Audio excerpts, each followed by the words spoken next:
Hello guys, welcome sa ating session na Toolbox Talks. Ang topic po natin ngayon is working dress. So, let's start guys.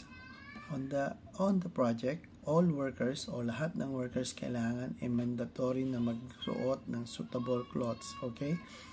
Loose clothing is not permitted as it can get caught in moving machinery and lead to a serious accident.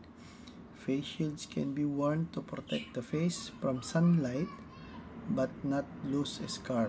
Okay guys, may mga face shield po na pwedeng mag-protect sa atin sa sunlight.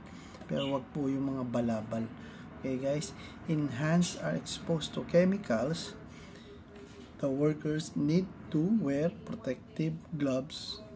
Okay, high visibility vests will be worn by all staff and workers unless welding or flame cutting when the vest can be temporarily removed. Okay guys, yung mga welder po, hindi na po kailangan ng magsuot ng welding vest pag meron po silang welding activity.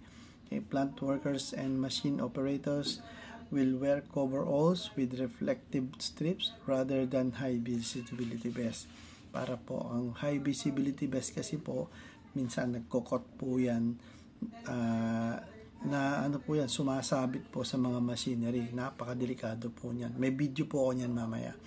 Dirty and sweaty or soiled coveralls should be laundered to prevent skin complaints. Okay guys, hygiene. Kailangan po natin labahan yan guys. Alam po natin minsan yung mga company napaka-less po ng binibigay nilang numbers ng coverall. Pero kailangan natin labahan. Okay, socks should be worn inside safety shoes, boots to soak up sweat and prevent skin complaint. Okay po guys, para hindi rin po magkapaltos ang ating mga paa, wearing yung ating mga safety shoes. Okay guys, yun lang po sa ngayon at tabayanan nyo po yung susunod nating toolbox session, different topics. Okay guys, if you like the video, just like, comment, and share. Thank you very much guys and keep safe.